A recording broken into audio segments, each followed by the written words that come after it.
যে অবস্থায় থাকে ওইটাই ভালো। ইন্নাল আবরার লাফি নাঈম ওয়া ইন্নাল ফুজ্জার লাফি জাহিম।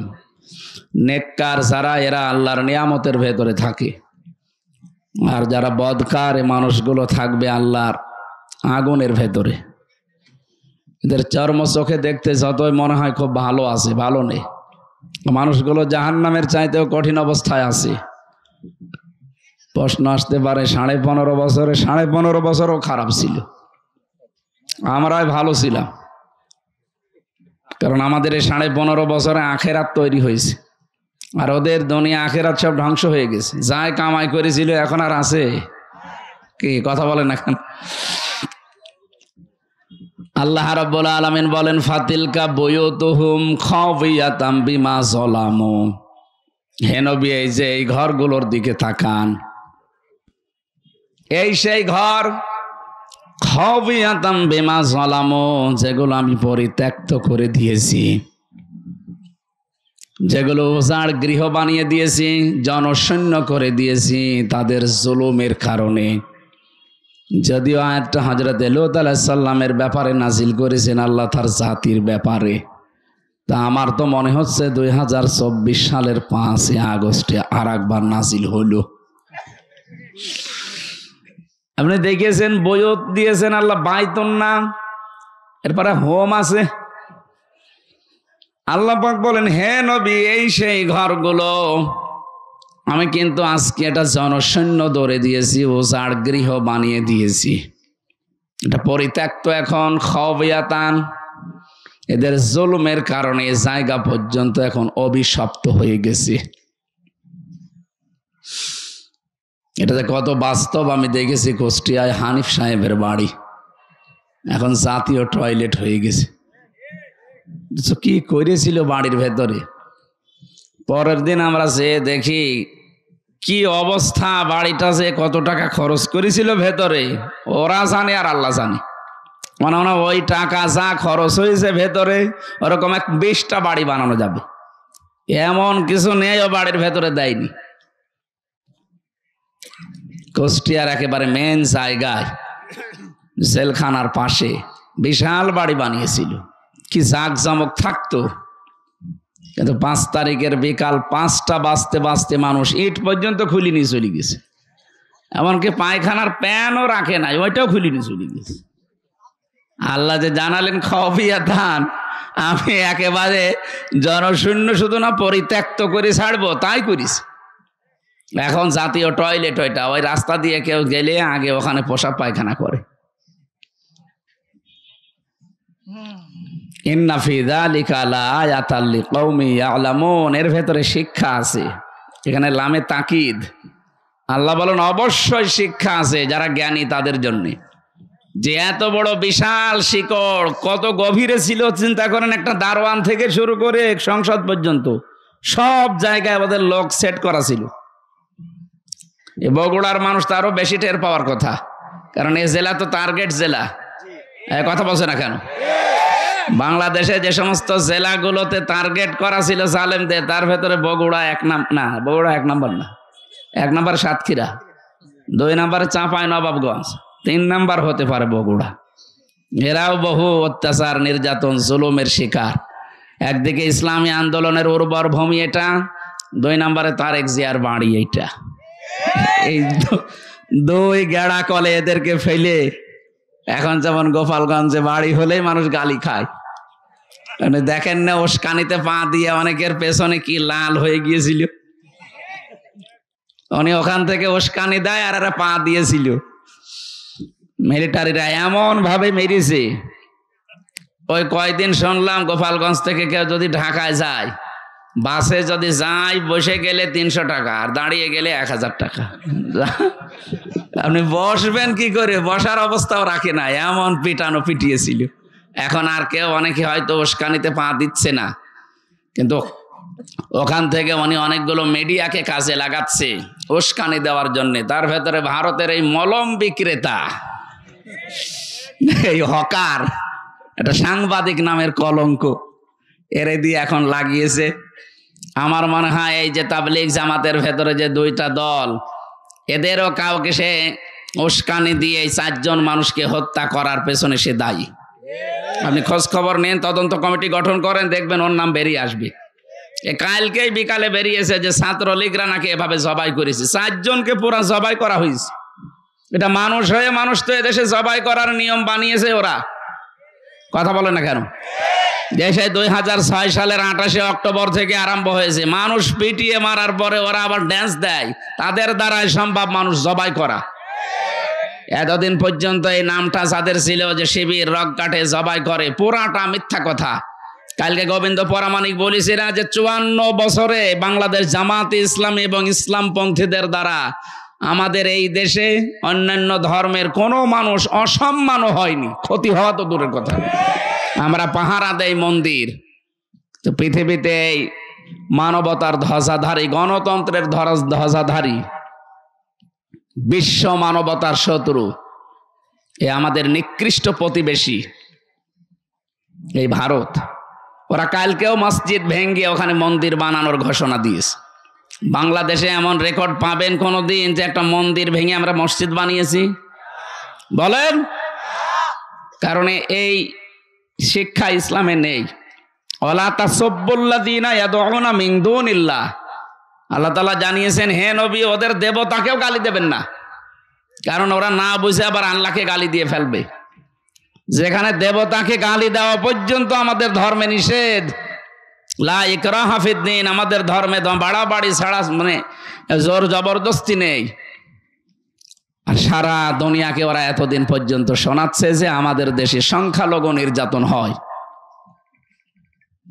এখন হিন্দুরা পর্যন্ত, কালকেও 2টা মিডিয়া প্রচার করেছে, একটা পঞ্চগড়ের আর একটা মনে হয় বগুড়া নাকি মাগুরা। এই 2টা জেলার কথা ওই দেশে এখন প্রচার হচ্ছে যে এখানে হিন্দুদেরকে বাড়ি থেকে বের হওয়া নিষেধ, তাদের মেয়েদেরকে রেপ করা হচ্ছে, এইরকম উল্টাপাল্টা নিউজ ছড়াচ্ছে। এটা করাচ্ছে কে আমরা কিন্তু জানি। 2 বোন পালিয়ে বসে নেই, ওরা ষড়যন্ত্র করেছিল বহু, একটাও কাজে লাগে না। এখন এই হিন্দুদের কাজে লাগাচ্ছে। হিন্দু মা বোন এবং ভাইদেরও ধন্যবাদ, তারাও জানিয়েছে না, এই দেশে 5 তারিখের পর থেকে আমরা মনে হচ্ছে স্বর্গে আছি। আপনি আরো বেশি স্বর্গে থাকবেন, ইসলামটা আসতে দেন। এখনো পর্যন্ত ইসলাম না আসার কারণে যেগুলো হচ্ছে এইগুলো বন্ধ হবে ইনশাআল্লাহ। আমিরে জামাত ডক্টর শফিকুর রহমান উনি ঘোষণা দিয়েছেন, এদেশে ইসলাম যদি আসে সবার আগে বন্ধ হবে চাঁদাবাজি। এটা যে কি মহামারী, অনেকে 5 তারিখের পর থেকে বুঝে হোক না বুঝে হোক আরম্ভ করেছিলেন, এটা বন্ধ হয়ে যাবে চিরতরে। আর দুর্নীতি, এই 2টার ঘোষণা পেয়েছি। যদি সত্যি ইসলাম আসে আর এই 2টা বন্ধ হয়ে যায়, বাংলাদেশ একটা মিনি জান্নাত হয়ে যাবে। এই কথা বলেন না কেন? যা আরম্ভ করেছে এই মানবতার শত্রুরা, ওরা খ্রিস্টানকেও ছাড়ে নাই। খ্রিস্টান মেয়েদের 2টা মেয়েকে উলঙ্গ করে ভারতে হাঁটিয়েছে। এটাকে আমি বানিয়ে বললাম? বলেন। এটা রেকর্ড হচ্ছে, সারা দুনিয়ায় ছড়াবে। সবচাইতে বেশি আমার তাফসির মাহফিলগুলো কলকাতায় চলে। আমি তো বহু এরিয়া ঘুরেছি ওদের। ও দাদারা খুব ভালো করে শোনিস, শুনি এই যে মলম আছে, পকেট থেকে মলম বের করে, চুলকানির মলম। আমার মনে হয় ওর সব জায়গায় চুলকানি আছে, ওরে দেওয়া দরকার এই দেশের হিজড়াদের কাছে, জায়গা মতো চুলকানি। কথা বলছে না কেন? পৃথিবীর যে 6 জনের তালিকা আছে মানুষ হত্যার দায়ে, তার ভেতরে পাশের রাষ্ট্রের যে দায়িত্বে আছে ওনার নামটা আছে, আর যে পালিয়েছে ওনার নামও আছে। আমাদের স্বাধীনতা দিবসে যে ঘোষণাটা দিল আমরা মর্মাহত, আমরা অন্তরে আমরা খুব বেশি কষ্ট পেয়েছি। স্বাধীন করলাম আমরা, ওরা বলছে আমরা করে দিয়েছি।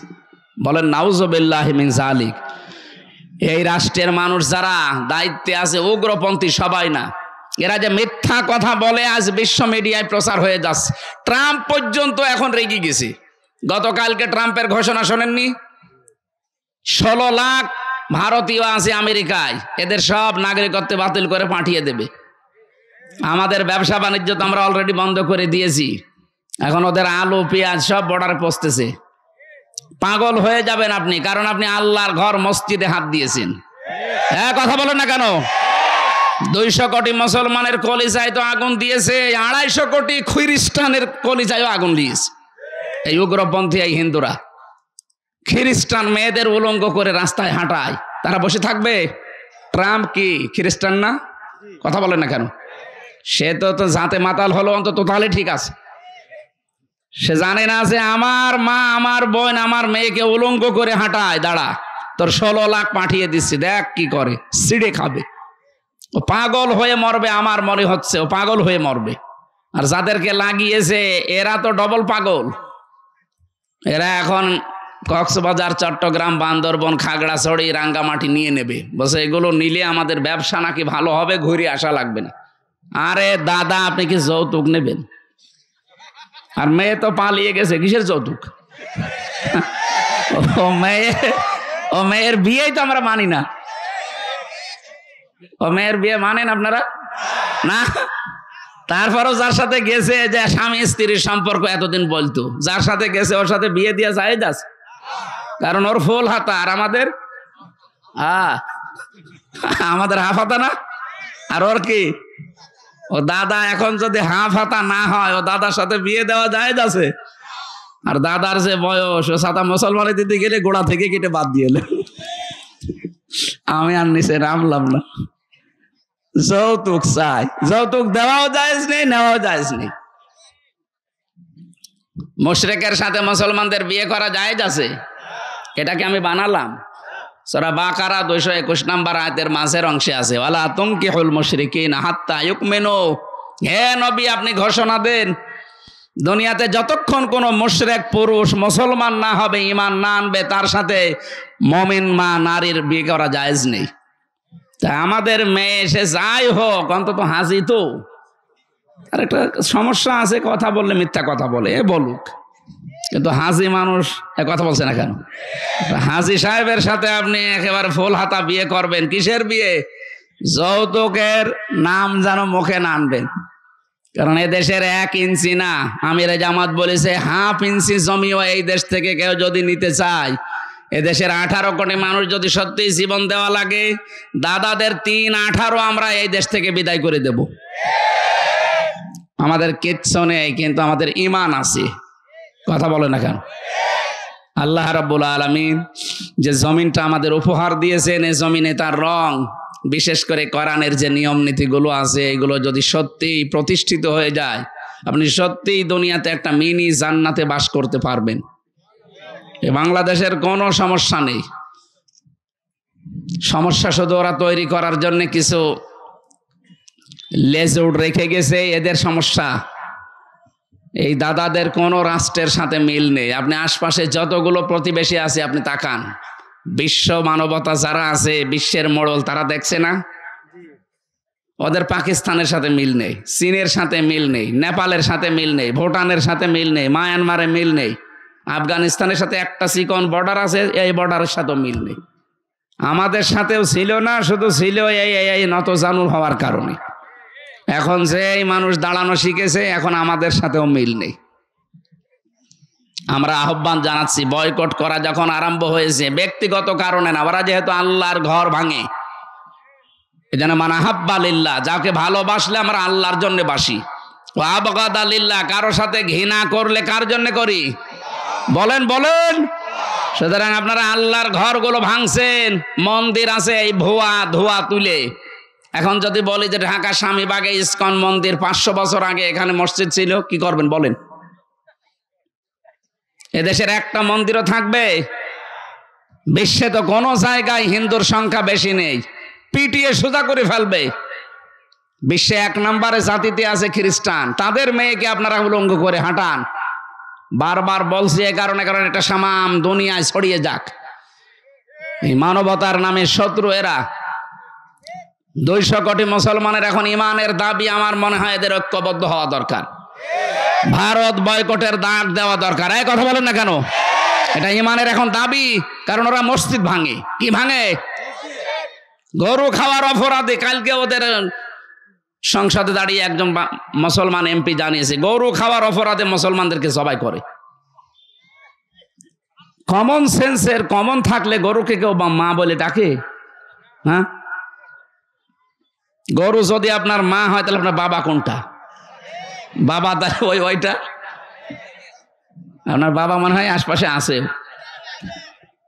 না। হিন্দু ভাইরা যারা আছেন এ দেশে, আপনি মন খারাপ করবেন না। আমরা এই দেশে যারাই বাস করি, জন্ম নিয়েছেন যারা এ দেশের, তারা সম্মানিত এবং বৈধ নাগরিক। আমরা মাইনরিটি মেজরিটি মানি না, সব আমরা এক। এই ধোয়া তুলে এতদিন আমাদেরকে দাবিয়ে রেখেছিল। আমাদের বুদ্ধিজীবীগুলো হত্যার পেছনে ওরা দায়ী। এক কথা বলে না কেন? অধ্যাপক মিয়া গোলাম পরোয়ার ঘোষণা দিয়েছেন না যে আপনি খোঁজ খবর নিয়ে দেখেন, আমাদেরকে দাবন করে রাখার জন্য প্রতিবেশীরা দায়ী। বুদ্ধিজীবী হত্যার সাথে আমাদেরকে জড়ানো হয়, ওরা দায়ী। রাজাকারের তালিকা বের হয়েছিল, আপনারা দেখেছেন। ওনাদের নিজেদের মন্ত্রী তালিকা বের করেছিল 10,000, তার ভেতরে 8,060 জন আওয়ামী লীগের। একটা মন্ত্রী হইল আকমা মোজাম্মেল হক, একটা অকর্মা মোজাম্মেল। ওরে দায়িত্ব দিয়েছে যে জামাত শিবিরকে রাজাকার বানাবে। ও ছাতা আওয়ামী লীগকে বানিয়েছে 860 জন, জামাতের মাত্র 37 জন, তাও 8-9 জন মরে গেছে। এরকম অকর্মাকে মন্ত্রী বানালে তো এরকম উল্টো পাল্টা রিপোর্ট দেবে। আপনার রিপোর্ট অনুযায়ী বলেন এই দেশে কি করেছেন? 11 জন মানুষ ছিল ওই সময় যুদ্ধ করার মতো শেখ পরিবারে, একটাও করে নাই। বেকার এই ধোঁয়াটা তুলে এতদিন পর্যন্ত এই দেশে ইসলামকে এবং আলেম ওলামাকে, ইসলামপন্থী যারা ইসলাম কায়েম করতে চায় তাদেরকে দুনিয়া থেকে বিদায় করেছে এই ধোঁয়াটা তুলে। এটা এখন আর দেশে কেউ বিশ্বাস করে না। কথা বলে না কেন? উনি যে আরামে নেই উনি নিজেও টের পাচ্ছে। কালকে স্ট্যাটাস দেখেছেন যে আমি এখানে অঘোষিত জেলখানায় আছি, আমি এভাবে থাকতে চাই না। দরকার হয় নিজের দেশে যেয়ে সারা জীবন আমি সাইদি সাহেবের মতো জেলে থাকবো, তারপরও এখানে আমি আর থাকতে চাই না। ওটা অঘোষিত জেল। আর এখানে আসলে 165টা মামলা। আমার তো 2টা মামলায় যদি 3 বছর থাকা লাগে, ওনার তো 165টা, এক একটাই যদি 1.5 বছর করে হয়, কব্বরে চলে যাবে না? দরকার হয় আবার জীবিত হবে, আবার কব্বরে যাবে, তাও সাজা শেষ হবে না। আন্তর্জাতিক অপরাধ ট্রাইব্যুনালের দায়িত্বে যিনি আছেন এখন, প্রসিকিউটর, উনি ঘোষণা দিয়েছেন, চিফ যেটা তাজুল ইসলাম, অ্যাডভোকেট তাজুল ইসলাম, যে ওনার যা অপরাধের ফেরিস্তি আমরা পাচ্ছি, যদি 100 বার ফাঁসি দেওয়া হয় ওনাকে, তারপরও আরো 10 বার দেওয়া যাবে। কি করেছেন আপনি? গত কয়েকদিন আগে এই যে কওমি মাদ্রাসার একজন আলেম মোশতাকুন নবী কাসেমি হাফিজাহুল্লাহ, তার সাথে আমি যোগাযোগ করেছিলাম। উনিও ছিল মাটির নিচে এই আয়না ঘরে, ওনারে নিয়েও গিয়েছিল। ওখানে আমি মাঝে মাঝে দেখতাম রাতের বেলা হঠাৎ করে 3-4 জন কালো পোশাক পরা এসে বলে, ওই রেডি হন। কি রেডি হন মানে? যার ঘরের সামনে যে বলবে রেডি হন, তার মানে তারে আজকে ক্রস দেবে। মুখ বেঁধে, চোখ বেঁধে, হাত বেঁধে নিয়ে সারা দিন সারা রাত শুধু ঘোরায়। কোথায় নিয়ে যায় কেউ জানে না। রাত 11টা-12টার পরে গাজীপুরের এক জঙ্গলের ভেতরে নিয়ে হাতটা খুলে বলে, যা দৌড়া। আপনি দৌড় দেবেন, পেছন থেকে গুলি করে বলবে ক্রস ফায়ারে মারা গেছে। এই ছিল নাটক এই দেশে। উনি বলছে আমারেও নিয়ে গিয়েছিল, আমার সামনে দিয়ে বহু মানুষকে নিয়ে গেছে, আমি টের পেয়েছি, কিন্তু দেখতে তো পাইনি, চোখ বাঁধা। বহু মানুষকে রাত 2টার সময় 1:30টার সময় এসে ডাক দেয়, এই তাড়াতাড়ি রেডি হন আর নামাজ কালাম পড়লে পড়ে নিন। বলেন এই সময় মানুষের কি ভেতরে আর রুহ থাকার কথা? আপনি যদি এখানেই মেরে ফেলে মাছের খাবার বানানোর জায়গা আছে, বিশাল পুকুর আছে ভেতরে, এখানে মাছের খাবার বানিয়ে দেয়।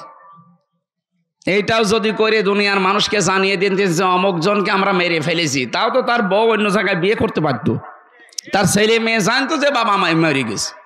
আপনি এমন অবস্থা করেন যে 8 বছর 10 বছর 14 বছর পার হয়ে গেল, একটা মানুষ পড়ে আছে, এ দুনিয়ার মানুষ জানেই না যে ফিরে বেঁচে আছে।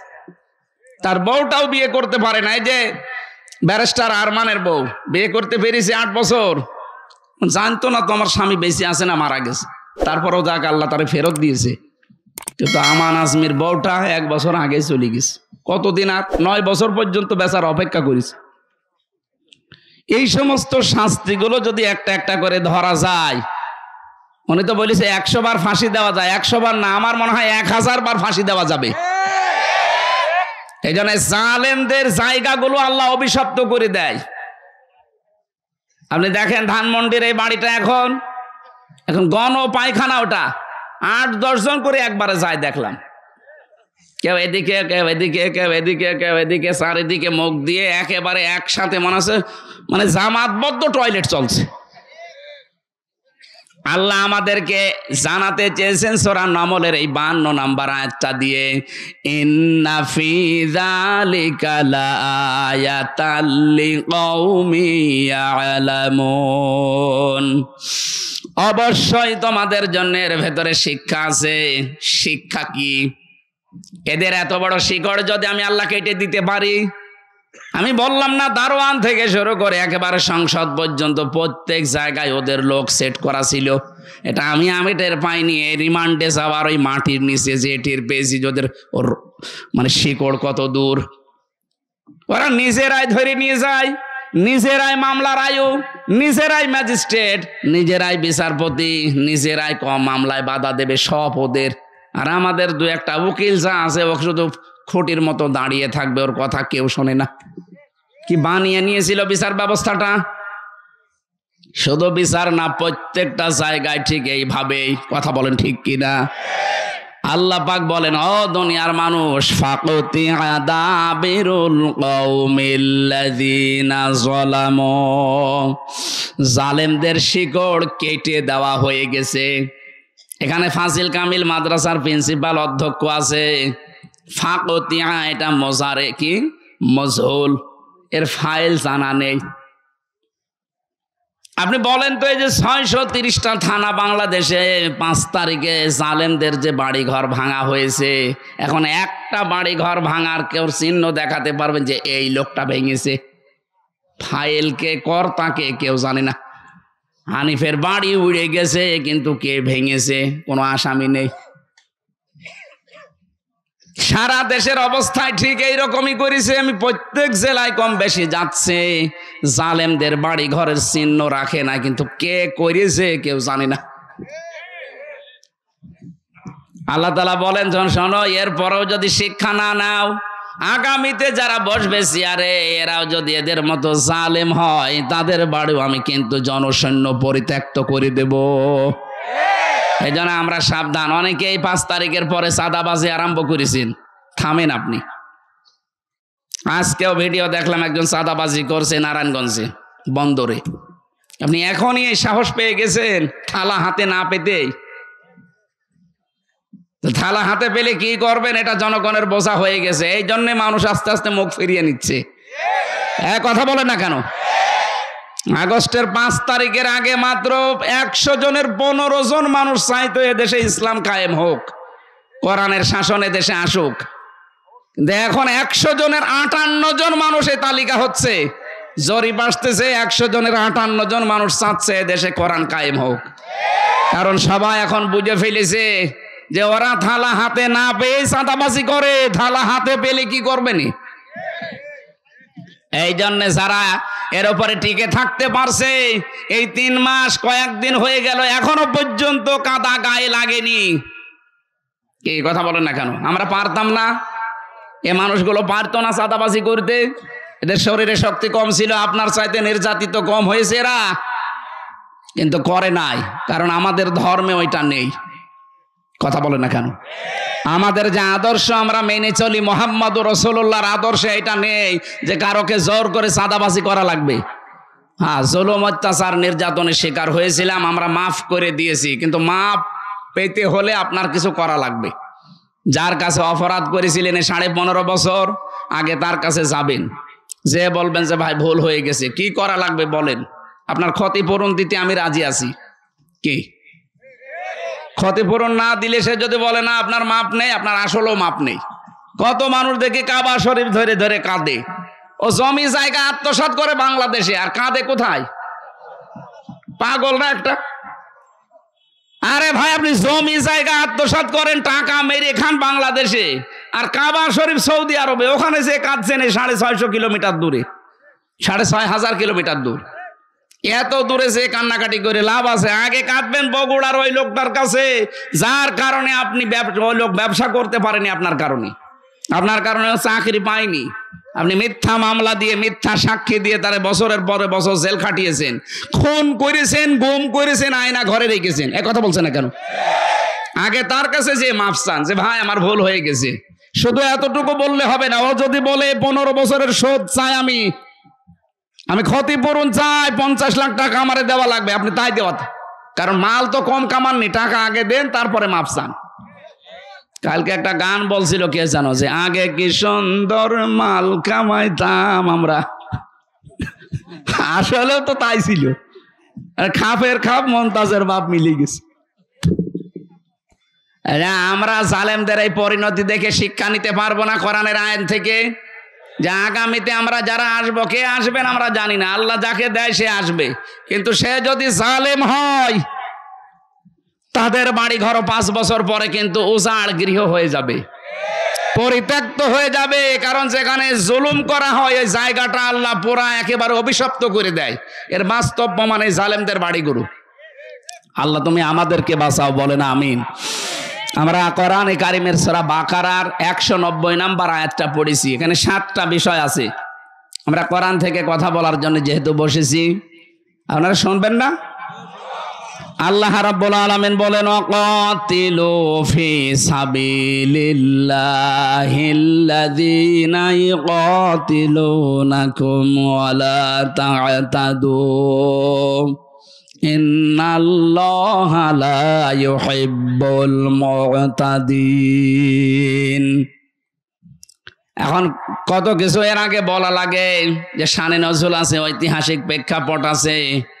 সূরার তেলাওয়াত আমরা করলাম, তাফসীর করার জন্য যে নিয়ম নীতিগুলো বলতে হয়, সময়ের অভাবে সব বাদ দিয়ে আমরা সরাসরি যাচ্ছি ব্যাখ্যায়। আল্লাহ পাক বলেন, কাতিলু, লড়াই করো। কে বলছেন? ফি সাবিলিল্লাহি, আল্লাহর রাস্তায়। একেবারে কাঁটা কাঁটা কথা, কোনো ভেতরে কোনো প্যাঁচ গোছ নেই। আল্লাহ বলেন লড়াই করো আল্লাহর রাস্তায়। এই আয়াত শুনেই মনে হচ্ছে আল্লাহ মনে হয় মারামারির পক্ষে। হ্যাঁ, কোরআনে কারিমে সূরা আনফালের ভেতরে আছে, নবীজিকে আল্লাহ জানিয়েছেন। সূরা আনফালের এটা 17 নম্বর আয়াত সম্ভবত। রব্বুল আলামিন নবীজিকে জানিয়েছেন, ফালাম তাকতুলুহুম ওয়ালাকিন্নাল্লাহা কাতালাহুম। হে নবী, আপনি তাদেরকে হত্যা করেননি, হত্যা করেছি আমি আল্লাহ নিজে তাদেরকে। এটা যখন নবীজি নিজে হিজরত করার জন্য বাড়ি থেকে বের হবেন, ওই সময় বিশ্ব নবীকে আল্লাহ বলেছিলেন শুধু একটু বালি হাতে নেন, সামনের দিকে ফিকে মারেন, সূরা ইয়াসিনের কয়েকটা আয়াত তেলাওয়াত করে, বাকি যা করা লাগে আমি আল্লাহর কুদরত করবে। নবীজি তো সামনের দিকে বালি মেরেছিলেন, কয়েকটা কাফেরের গায়ে লাগার কথা ছিল তাদের চোখে মুখে, কিন্তু চারিদিকে যারা দাঁড়িয়ে আছে 42 জন, এদের চোখে মুখে নাকে গেল কি করে? রব্বুল আলামিন পরবর্তীতে জানিয়েছেন, ওমা রমাইতা ইয রমাইতা ওয়ালাকিন্নাল্লাহা রমা। হে নবী, আপনি শুধু বালি নিক্ষেপ করেছিলেন, এতটুকুই আপনার কাজ শেষ, বাকি যা করার আপনি কিছুই করেননি। ওইটা আমার জিবরাইল সঙ্গে সঙ্গে হাতে নিয়ে নেয়, প্রত্যেকটা কাফেরের চোখে মুখের ভেতরে এটা দিয়ে দেয়। ওরা হাত ডলতে থাকে, চোখ ডলতে থাকে, মাঝখান থেকে আপনাকে আমি আল্লাহ বের করে দেই। এই ঘটনার ভেতরে যত মানুষকে আমরা হত্যা হতে দেখেছি, মরে যেতে দেখেছি, এই মানুষগুলোকে নবীজি একটাও মারেন নাই, প্রত্যেককে আল্লাহ দুনিয়া থেকে বিদায় করেছেন নিজে। ফালাম তাকতুলুহুম, আপনি একটাও মারেননি। ওয়ালাকিন্নাল্লাহা কাতালাহুম, বরং আল্লাহ তাদেরকে হত্যা করেছে। এই শব্দটা শুনলে অনেকে আজ খারাপ মনে করে, ইসলাম তাহলে মারামারি, কাটাকাটি, হত্যা। আরে ভাই, ইসলামের নিয়মগুলো আল্লাহ বুঝে শুনেই দিয়েছেন। কারণ মানুষের যা চরিত্র, এই যে 4 জন মানুষকে ছাত্রলীগ যদি সত্যিই মেরে ফেলে, এখনো তো তদন্ত হয়নি, যেহেতু বলতেছে সাতপন্থী যারা, তারা যে ছাত্রলীগকে ভাড়া করে আমাদেরকে জবাই করা হয়েছে, এটা যদি সত্যি প্রমাণ হয়ে যায়, এই খুনিদেরকে আপনি শুধু ওয়াজ করে জীবনও বিরত রাখতে পারবেন না। এদেরকে যদি থামাতে হয়, আমার মনে হয় এদেরকেও ঠিক ওইভাবেই জবাই করা লাগবে। ওরা 4 জন মেরেছে, ওদের 8 জনকে জবাই করে দেন, জনসম্মুখে দেখবেন এমনি টাইট হয়ে যাবে। কারণ এমনিতে ওরা নিষিদ্ধ। এখন কথা বলছে না কেন? ওরা নিষিদ্ধ না, রাস্তাঘাটে পেলে কিন্তু মানুষ পিটাবে। এখন চরমপন্থা বেছে নিয়েছে, করেন। বিশ্ব মিডিয়ায় কিন্তু এগুলো ফোকাস হচ্ছে। 4 জন মেরেছেন তো 40 জনের খেসারত দেওয়া লাগবে। এতদিন এই মিথ্যাটাই ইসলামপন্থীদের উপর দিয়ে চালাতেন যে এরা জঙ্গিবাদ, এরা জঙ্গি। এই নাটকটা এখন আল্লাহ ঘুরিয়ে আপনাদের উপরে খাটাবে। বলেন। র্যাবের ডিসি এখন চিনি নতুন দায়িত্ব পেয়েছে। দায়িত্ব পেয়ে প্রথম দিন ঘোষণা দিয়েছে বাংলাদেশে জঙ্গি যা ছিল সবগুলো নাটক। আমি তো এই 3 বছর যতগুলো মানুষের সাথে মিশেছি জেলখানায়, জঙ্গিদের ভেতরে মাঝে মাঝে আমারে নিয়ে যেত। কিসের জঙ্গি? ওরা ছাত্র শিবিরের সদস্য ধরে নিয়ে এসে বলছে যে জঙ্গি। এখন নেন ঠেলা, একটা নিরপরাধ মানুষের উপরে দোষ চাপিয়ে দিয়েছিলেন। আমা ইয়াকসিব খতিয়াতান আও ইসমান সুম্মা ইয়ারমি বিহি বারিয়ান ফাকাদ ইহতামালা বুহতানা ওয়া ইসমাম মুবিনা। সূরা নিসার 113 নম্বর আয়াত। কোন মানুষ যদি নিজে অন্যায় করে আর অন্যায়টা নিরপরাধ একটা মানুষের উপরে চাপিয়ে তাকে কালার করে দেয়, বিপদে ফেলে দেয়, আল্লাহ পাক বলেন ও যেন প্রকাশ্য পাপের বোঝা বহন করে নিয়ে বেড়ায়। ওরা যে আজ প্রকাশ্য পাপের বোঝা, ওরা যে খুনি, ওরা যে গণহত্যাকারী, সারা দুনিয়া এখন জানতেছে। এই মিথ্যা তহমতটা আমাদের উপরে এতদিন দিয়ে চালিয়েছে। আমার নামেও জঙ্গি মামলা দিয়ে 3 বছর আটকিয়ে রাখলো। এখন নেন আপনার নামে, এখন আসলটা চলছে। কথা বলে না কেন? এই জন্য ইসলামের ঔষধ গুলো আল্লাহ বানিয়েছে ঠিক ওই কায়দায়। যেখানে যেরকম দরকার ঔষধ, ওখানে ওই রকম পাওয়ারফুল দেওয়া লাগে। এখানে আমি 100 পাওয়ার ঔষধ লাগবে, 10 পাওয়ারে দিলে হবে? সুতরাং হত্যার পক্ষে আল্লাহ না, কিন্তু বাস্তবতা ঠিক রাখতে হলে মাঝে মাঝে এরকম ঔষধ দেওয়া লাগে। আমার মনে হয় বাংলাদেশ এখন শান্ত করার জন্য যারা এই 4 জন তাবলিগ জামাতের মানুষকে হত্যা করলো, এদের খুঁজে ওইভাবেই জবাই করা দরকার। কারণ আল্লাহ তো আর হত্যার বিপক্ষে না, আইন দিয়েছে এই সংশোধনের জন্য। আর আমরা চাচ্ছি এ দেশটা সংশোধন হোক নাকি? যে 9টা বিষয় ছিল বৈষম্য বিরোধী ছাত্র আন্দোলনে, তাদের এইটাও ছিল যে আমরা সংস্কার চাই, আমরা সংশোধন চাই। যে সংশোধনে তো করতে চাচ্ছি, আপনি যা করেছেন উল্টিয়ে ওইটা যদি আপনার পক্ষে বিপক্ষে কাজে লাগানো যায়, ঠিক আপনি টাইট হয়ে যাবেন। আমরা চাচ্ছি খুব তাড়াতাড়ি এই 4টা মানুষ হত্যার বিচার করা হোক, খুব তাড়াতাড়ি। কথা বলে না কেন? সে যাকেই মেরেছেন মানুষ তো সে, কেন আপনি তাকে হত্যা করবেন ঘুমন্ত মানুষকে? খুব তাড়াতাড়ি এদেরকে আইনের আওতায় এনে যেভাবে ওরা জবাই করেছে বাইতুল মোকাররমের সামনে নিয়ে ঠিক ওদেরকে ওইভাবে জবাই করেন। সারা দেশ এই অবৈধ হত্যা বন্ধ হয়ে যাবে। এইটা আজ করা হয়নি, এই কারণেই 53 বছর কোনো খুনের বিচার আমরা পাইনি। বিনা কারণে আল্লামা সাঈদীকে আপনি ঔষধ দিয়ে মেরে ফেললেন। লোকটাকে নিয়ে গেলেন, বললেন যে চিকিৎসা করা হবে, ও তো আনন্দে বের হচ্ছিল। কিন্তু আপনি ধোঁকা দিয়ে বোকা বানিয়ে তাকে ইনজেকশনের মাধ্যমে দুনিয়া থেকে বিদায় করে দিলেন। আপনার খুনি। রিমান্ডে আমারে যখন জিজ্ঞাসা করছে, আপনি স্ট্যাটাস দিয়েছিলেন যে পৃথিবীতে এক প্রধানমন্ত্রী আছে খুনি, কেন বললেন? হ্যাঁ, দুনিয়াতে তো 257টা রাষ্ট্র, পৃথিবীর কোন কোন প্রধানমন্ত্রী আছে খুনি। কোন প্রধানমন্ত্রী খুনি আমরা জানি না? আপনি জানেন আমার জিজ্ঞাসা করতেন মানে? আমি যাই বলেছি, ভাই আমি তো এই দেশের প্রধানমন্ত্রীর নাম উল্লেখ করিনি যে উনি খুনি। না, কোন দেশের প্রধানমন্ত্রী খুনি আমরা জানি।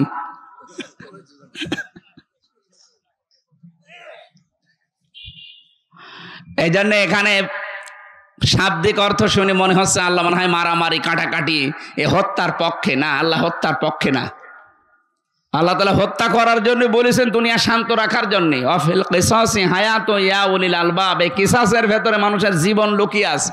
এটা যদি সত্যি আজ কায়েম না হয়, এই 54 বছর না 154 বছর পার হয়ে যাবে, দেশের এই অবৈধ হত্যা বন্ধ করা সম্ভব না। যেন আমরা চাই এই আইনটা তাড়াতাড়ি করে পাশ করেন, যেহেতু দেশের সংবিধান এখন সংস্কার চলছে। ৯৬% মুসলমান এই দেশে। কত বলেন না কেন?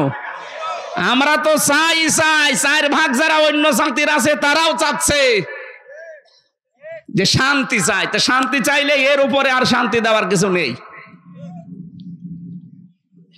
৭৭টা আয়াত দিয়ে আল্লাহ একটা সূরা নাজিল করেছেন, নাম তার সংবিধান, সূরা ফুরকান। নাম কি? ৭৭টা আয়াত আছে, ৭৩টা ধারা আছে। আমরা তাফসীর পড়ে, কোরআন হাদিস পড়ে বাস্তবতায় যা দেখেছি, এই ৭৩টা ধারা দিয়ে বাংলাদেশের যে সংবিধান এখন সংস্কার চলছে, আমাদের আওয়াজ যদি সবার ওঠে যে আমরা এই ৭৩টা ধারা চাই, আর এই ধারাগুলো দিয়ে যদি বাংলাদেশের সংবিধান তৈরি করা হয়, এই দেশটা ৪১ সাল টার্গেট দেওয়ার দরকার নেই। এই বাংলাদেশ ৪১ দিনে একটা মিনি জান্নাত হয়ে যাবে। এমন এমন বিধান আল্লাহ ওই ৭৩টা ধারার ভেতরে দিয়েছে। সুবহানাল্লাহ বলতে পারেন না? সংস্কার যখন চলছে, এই সংস্কার আমরা চাই কিনা? বলেন বলেন। এই জন্য অবৈধ হত্যা বন্ধ করার জন্য আল্লাহ এই আদেশটা দিয়েছেন, অকাতিলু, তোমরা লড়াই করো, কতল করো। আল্লাহ কিন্তু একেবারে শব্দটা খুব কঠিন দিয়েছেন, কারণ দুনিয়া শান্ত করা দরকার। আর এখন আমার মনে হয় এটা আরো বেশি দরকার। ওয়ালা তুফসিদু ফিল আরদি বা'দা ইসলাহিহা, পৃথিবী শান্ত হয়ে যাওয়ার পরে কোনো মানুষ যেন এখানে বিশৃঙ্খলা তৈরি না করে। সুতরাং এইটা যারা করছেন তাদের বিরুদ্ধে এখন সবাইকে ঐক্যবদ্ধ হওয়া ইমানের দাবি এইটা। তাহলে কতল করা লাগবে, মারামারি করা লাগবে কার রাস্তায়? ফি সাবিলিল্লাহ। এই রাস্তাটাই আল্লাহর। নামাজ এটা আল্লাহর রাস্তা, রোজা আল্লাহর রাস্তা, হজ আল্লাহর রাস্তা। আমি পড়া কোরআনে পাইনি, আপনি পাইলে কোনো আয়াত বলেন। নামাজ পড়লেই এইটা ইসলাম, রোজা রাখলে এইটা ইসলাম, এইটাই আল্লাহর পথ। এখন প্রশ্ন আসতে পারে না যে আমরা যে লড়াই করব, সংগ্রাম করব আল্লাহর রাস্তায়। আল্লাহর রাস্তা কোনটা? অধিকাংশ মানুষ যারা আছে এরা বলে আল্লাহর রাস্তা মানে নামাজ, আল্লাহর রাস্তা মানে রোজা রাখা, আল্লাহর রাস্তা মানে জিকির করা। না, পুরা কোরআনে এই সমস্ত নামে কোন জায়গায় ফি সাবিলিল্লাহ নেই। আল্লাহর রাস্তা মানে হয় ওয়াজাহিদু ফি সাবিলিল্লাহ ওয়া কাতিলু ফি সাবিলিল্লাহ। আল্লাহ এইটাই চায় যে আমার রাস্তায় জিহাদ হবে, আমার রাস্তায় কতল হবে, এইটাই আমার রাস্তা। এটা যদি আজ আমরা 18 কোটি মানুষ বুঝে ফেলতাম, পাশে যারা শত্রুতা করছে, আশপাশের এই প্রতিবেশী নামে কলঙ্ক, এরা ভয়ে থাকতো সবচাইতে বেশি। আমি ওদের যত প্রদেশ ঘুরেছি, ওদের ভেতরে সবচাইতে বেশি ভয় মরণের। ওয়ালা তাজিদান্নাহুম আহরাসান নাসি আলা হায়াতি ওয়া মিনাল্লাযিনা আশরাকু। সূরা বাকারার ভেতরে আল্লাহ বলেন, হে নবী, লামে তাকিদ নুনে সাকিলা, অবশ্যই আপনি দেখতে পাবেন এই পৃথিবীতে সবচাইতে বেশি জীবনকে ভালোবাসে মুশরিকরা। কারা?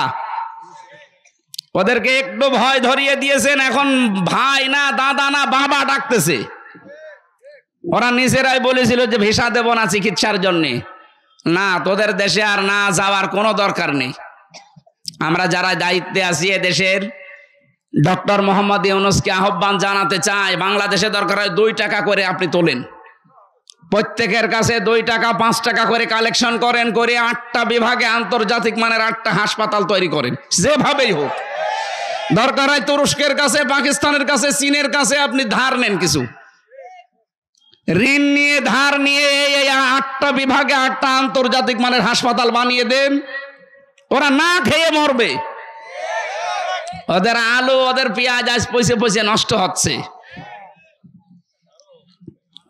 আমাদের মনে হয় এখন ব্যবসা বাণিজ্য, আন্তর্জাতিক যে বিষয়গুলো সব পাকিস্তানের সাথে, চীনের সাথে, তুরস্কের সাথে, এদের সাথে আঞ্জাম বেশি দেওয়া দরকার। এরা যেহেতু আল্লাহর ঘর ভেঙে ফেলে, এদের সাথে কোনো সম্পর্ক আমাদের আর নেই। কথা বলেন না কেন? ধর্মীয় প্রতিষ্ঠান ভেঙে ফেলবেন আপনি মানুষ। আপনি হিন্দুকে জিজ্ঞাসা করেন, সেও আপনাকে গালি দেবে। আজকেও পঞ্চগড়ের এই কি রাধা রানী কি যেন নাম, গালি দিচ্ছিল মোদিকে। মানুষ না, কেউ একটা জানোয়ার। আপনার নিজের ধর্মের লোক আপনাকে মানুষ বলে জানে না, কারণ আপনি আল্লাহর ঘর মসজিদে হাত দিয়েছেন। পৃথিবীর প্রত্যেকটি ধর্ম, কোন ধর্ম খারাপ কথা বলে নাই। কথা বলেন না কেন? আর আমাদের তো একেবারে শান্তির ধর্ম। এ ধর্মের উপরে দুনিয়ায় কোনো ধর্ম নেই, এটা প্রমাণ হয়ে গেছে। গত কয়েকদিন আগে আমি যশোরের এক অধ্যাপক, অনেক বিসিএস ক্যাডার হিন্দু, ওনারে বলেছিলাম আমাদের ধর্মে জোর জবরদস্তি নেই স্যার, আমি আপনাকে জোরাজোরি করব না, আপনাকে ইসলাম গ্রহণ করতেও আমি আহ্বান জানাবো না, আপনি শুধু আমার ধর্মীয় গ্রন্থটা একটু বুঝে পড়েন। 3 মাস সময় দিলাম, যেহেতু জ্ঞানী মানুষ তো, বিসিএস ক্যাডার তো এমনি হয়নি।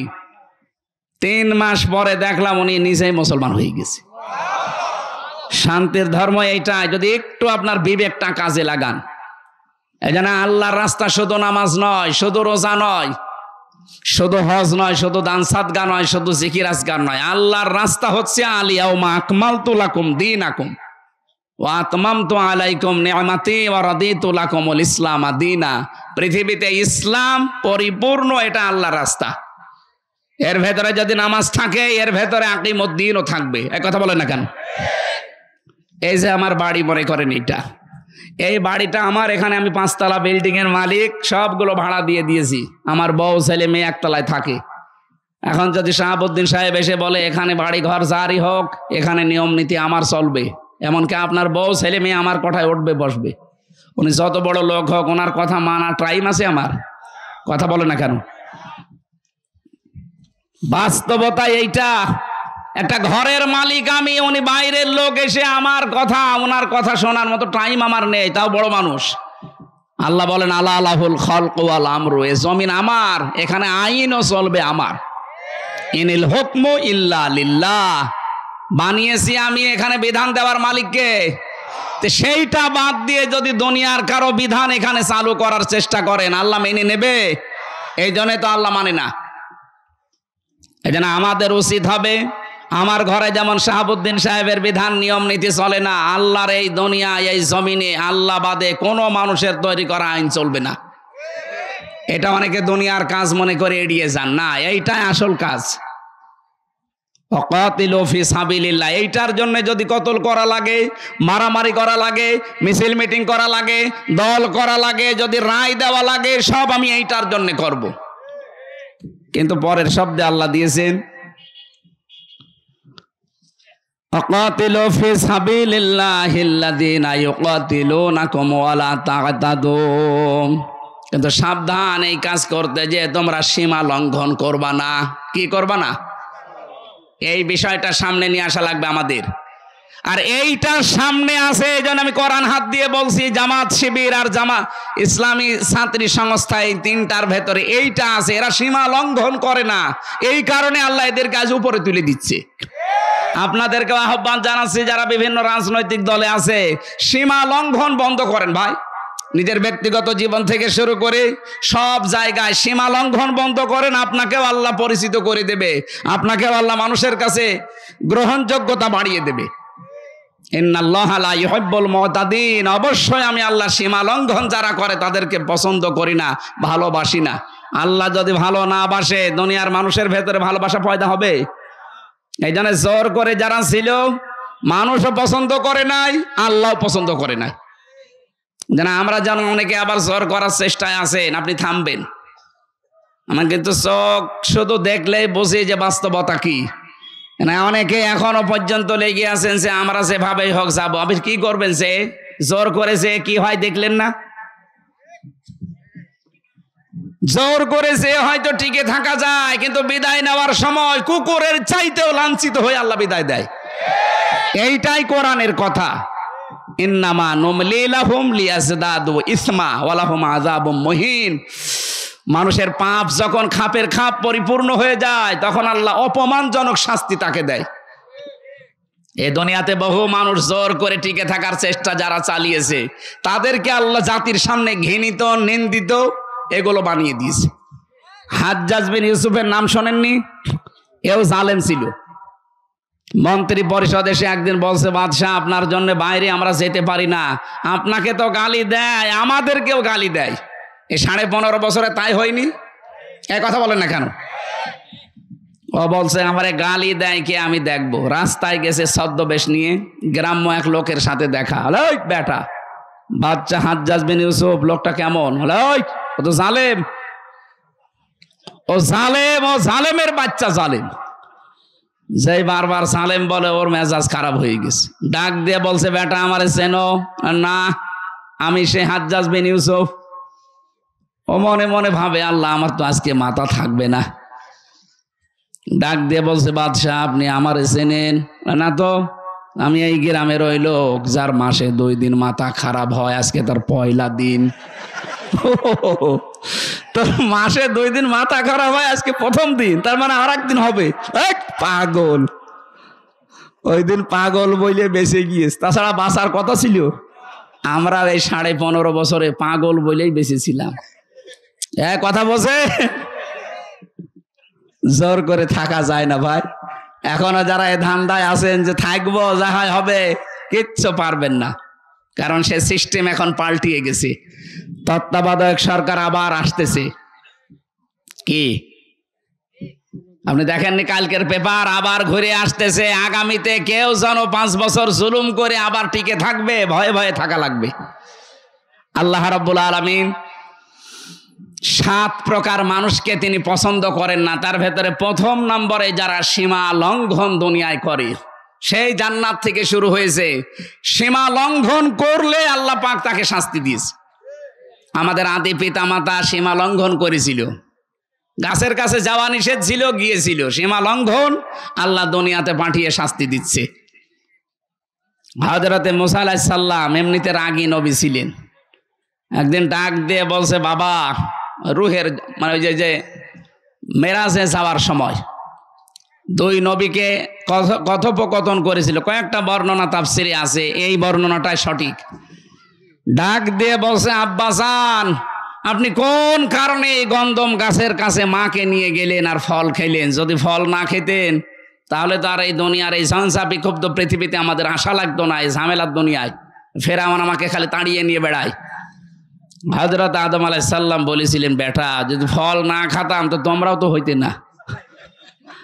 আমি ফল খেয়েছিলাম, অন্তত তোমরা দুনিয়ায় এসেছো, আবার কাজকর্ম করো, এরপরে আবার যে আমাদের আসল বাড়ি, ওই বাড়ি ফেরত যাবা।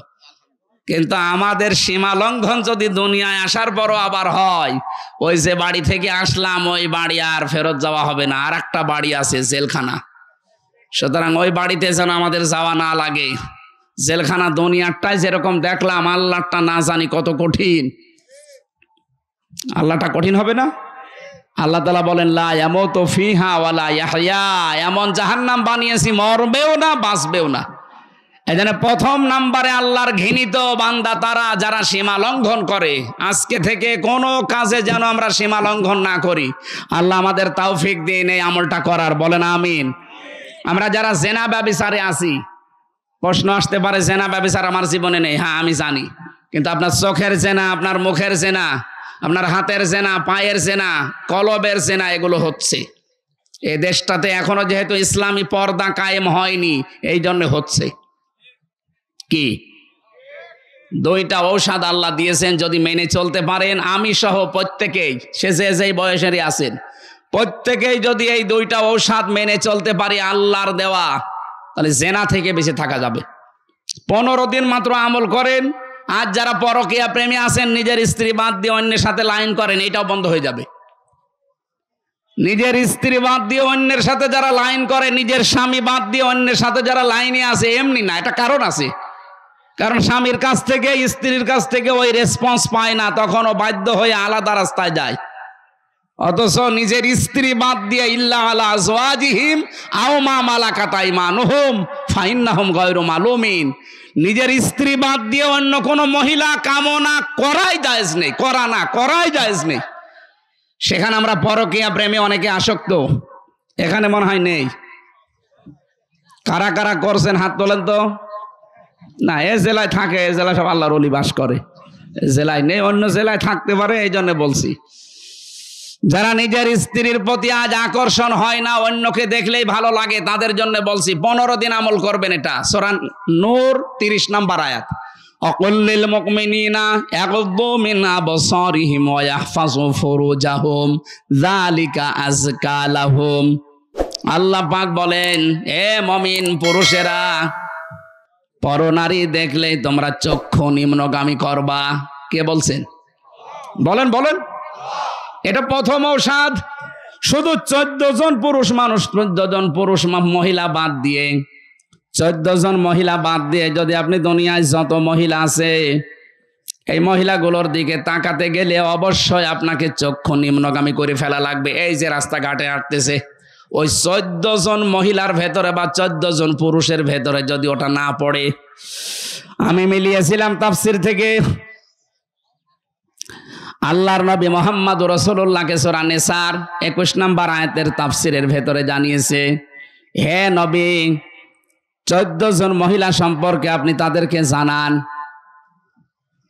নিজের মা, নিজের বোন, নিজের মেয়ে, নিজের পুত্রবধূ, ভাইয়ের মেয়ে, বোনের মেয়ে, এরকম 14 জনের তালিকা সূরা নিসার ভেতরে আছে।